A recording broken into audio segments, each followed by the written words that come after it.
Well, it's the start of a very interesting event in the world of chess, the Legends tournament. Legends of Chess tournament organized by Chess 24. And look at this picture. Okay, you can see four youngsters in there: Magnus, Ding, Anish, and Nepo. And six legends: Svidler, Anand, Gelfand, Ivanchuk, Kramnik, and Leko. And they're going to play against each other, and it's going to be a mouth-watering tournament. The first round took place yesterday, and well, the biggest upset was Boris Gelfand beating Ding Liren. What a brilliant result. For Indian fans, Vishy Anand actually lost to Peter Svidler. So the format is that each player plays against his opponent 4 games on every day. So there will be 9 days of everyone playing against each other, and each day will have 4 games of 15 minutes plus 10 seconds increment.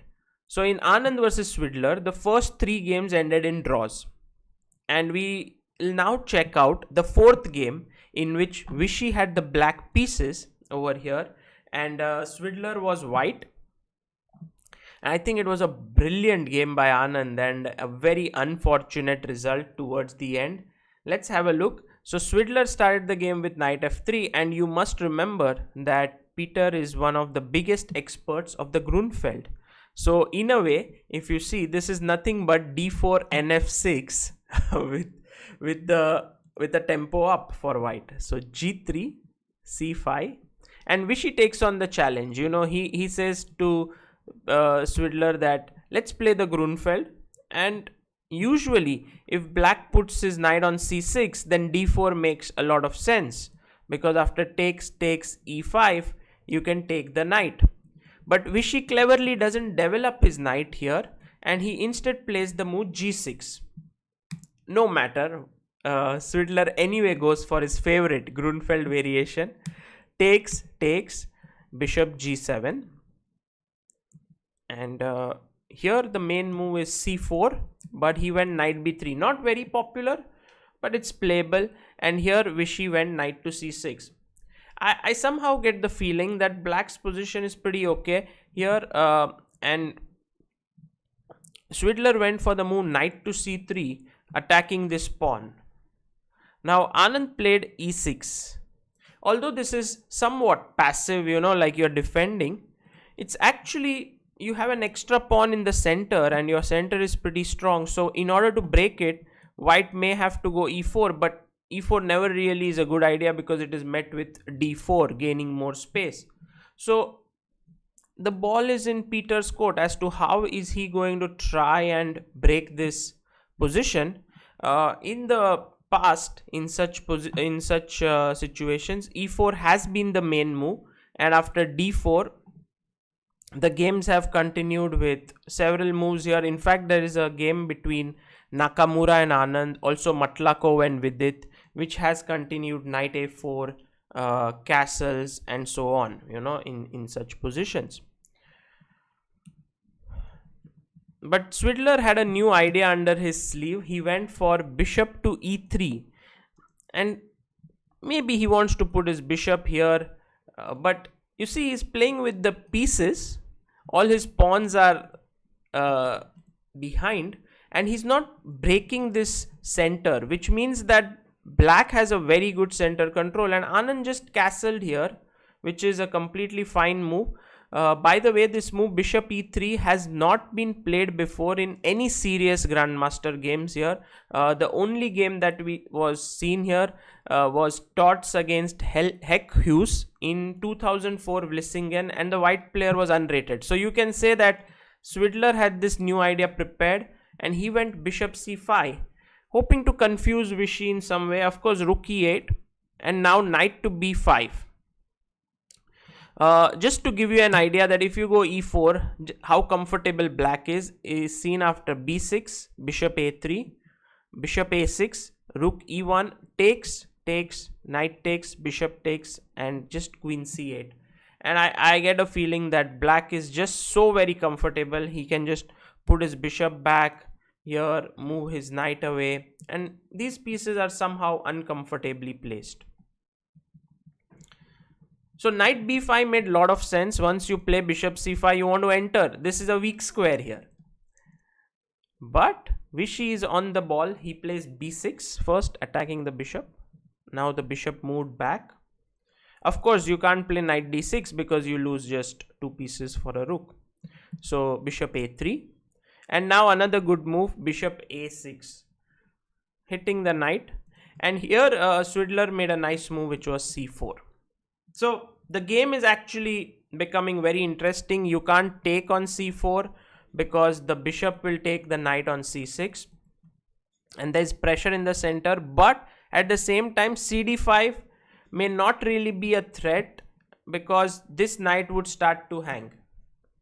Right now it is. So what Vishy did was very cleverly, he moved his knight away from c6 and played knight e5, asking Svidler, what's your idea? Yes, you played c4, I understand, but now you can't take here because I'll just win your knight. And if you can't take, next move I'm taking on c4.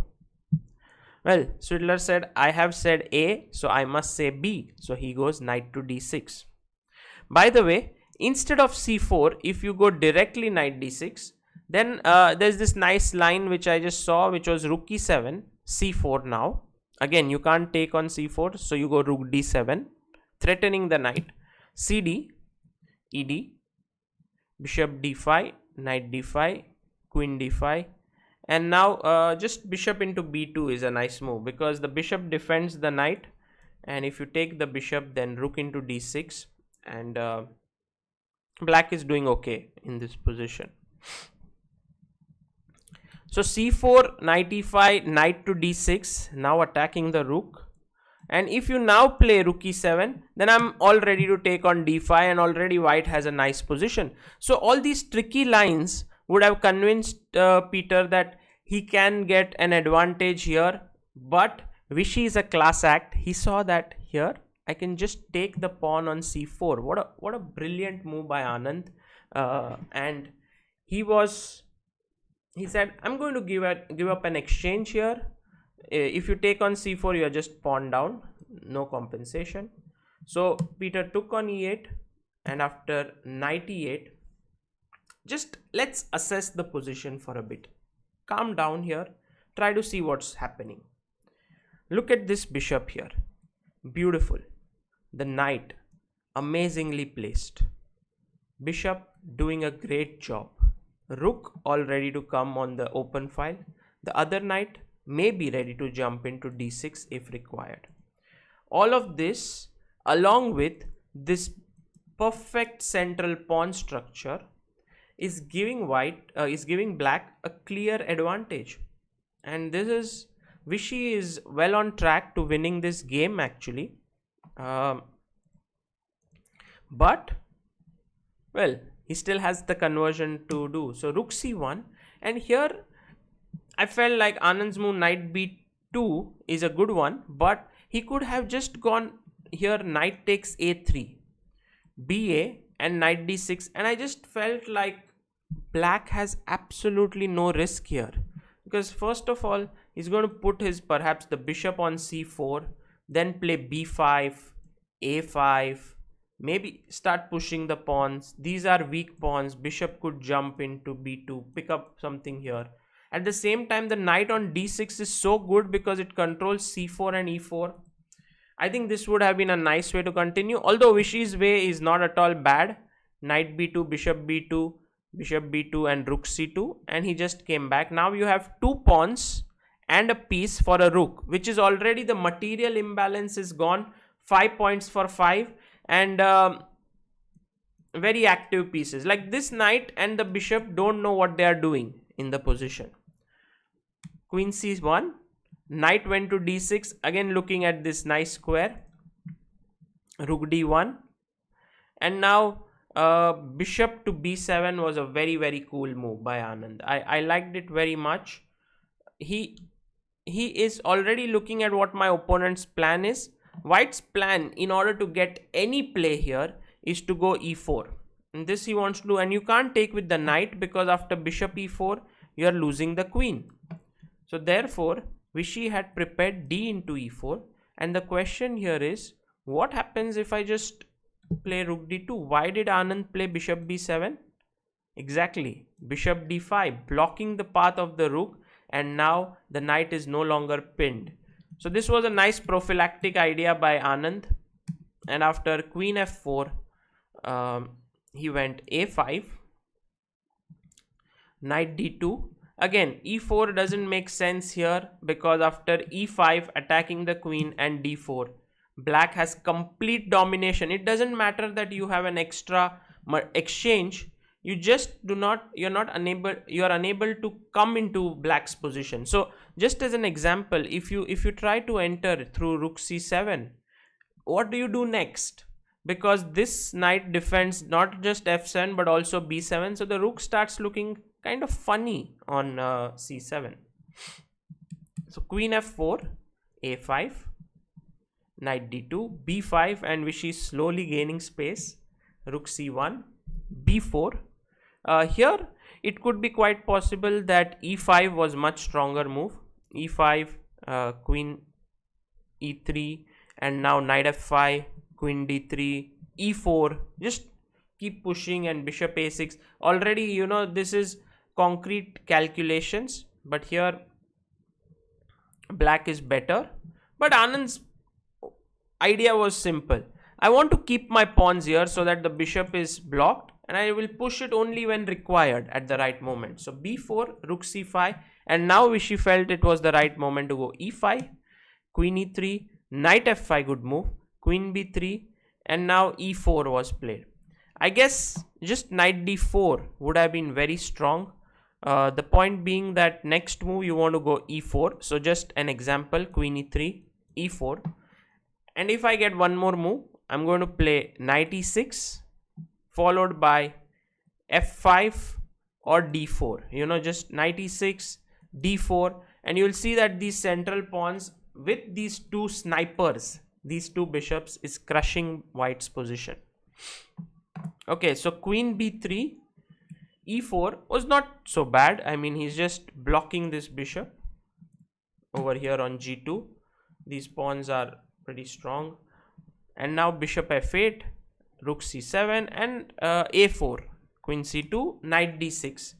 So the bishop on d6, b7 is defended, the pawn is defended, everything looks good.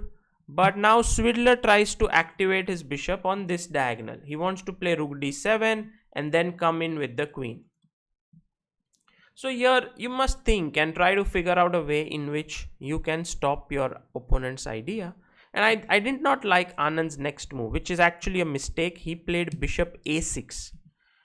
The right move would have been queen to b8 here, rook d7, and now bishop a6. We'll see that this leads to, in the game, queen c7 was played.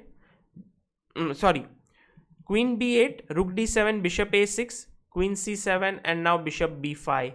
And this position is completely better for black. You know, he could have continued this way, but bishop a6 was a mistake, because now he won't go rook d7 first, queen b8, and just transposes. White went queen to c6 already here. And now there are some threats coming into the position. The d5 pawn is hanging, the a4 pawn could hang, and white starts to get counterplay.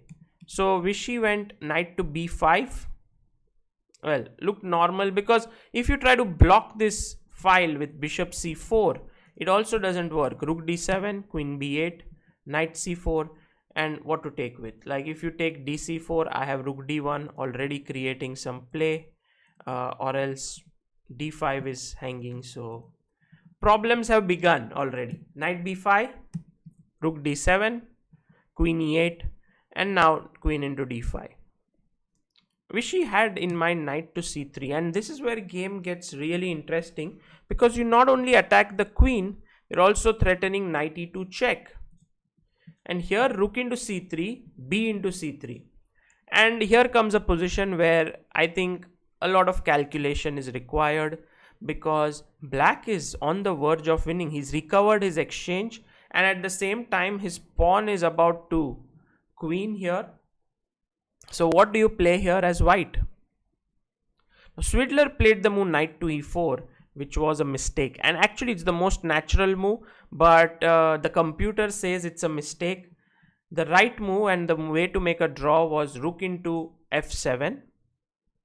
You take, and the point is bishop e6, trying to win the queen. And now many moves draw, actually. Even c2 seems like the cleanest way. So after bishop f7, king g7, it's true that you have just a rook for the queen over here, but how do you stop c1? So for example, if you're going to play something like, let's say, queen to c6 in such a position, I already get a feeling that this is, black can just defend his pawn and get a good position. So here what black can do is just play rook c8 and make a queen in this position. So nothing really works. Rook c8 is a threat. So if you take queen into a8, I'm going to make a queen, king g2, queen d2, queen a6, king f7, and queen a4. And white has to now sit down and grind out a draw from this position. It's an equal one, but black will press for at least some time.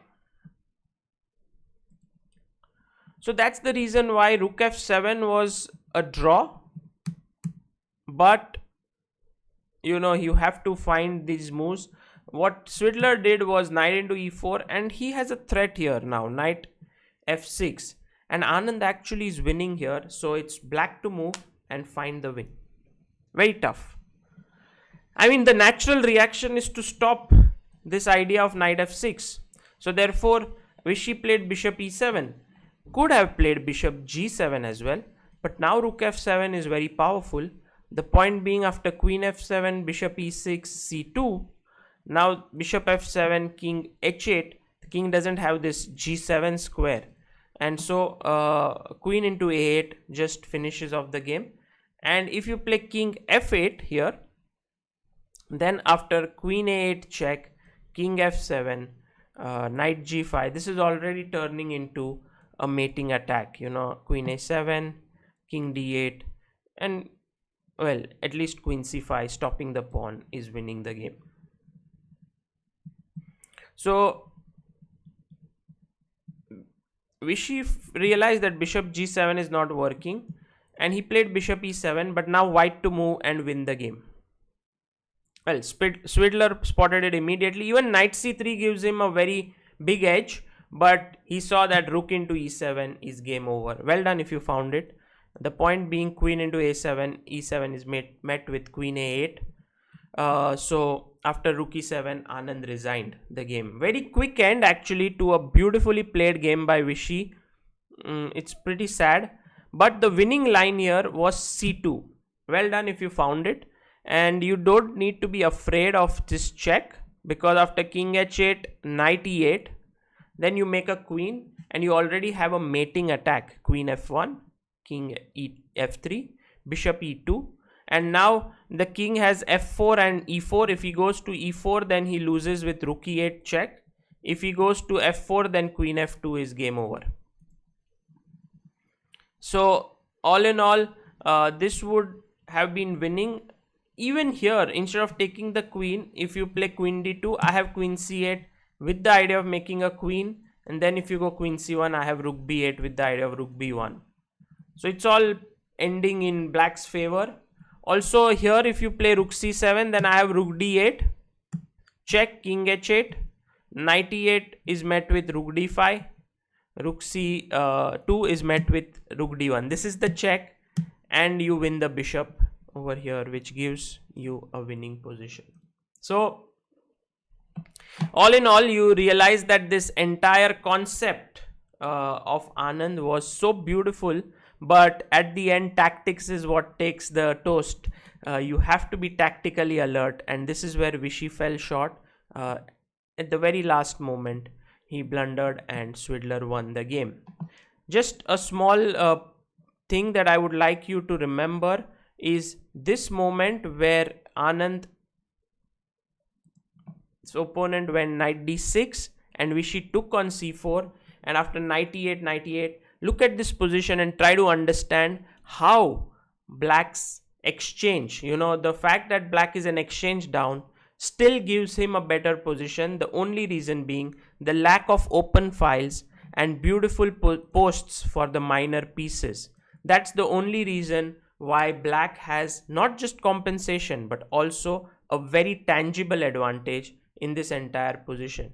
I hope you like this game. I'm sure that you are not so happy that Anand lost, but well, there are 8 more rounds to go, and we are all rooting for him. And this is a great event put together by Magnus Carlsen and Chess24, and big congratulations for them, because we are able to witness some really high quality chess. Thank you.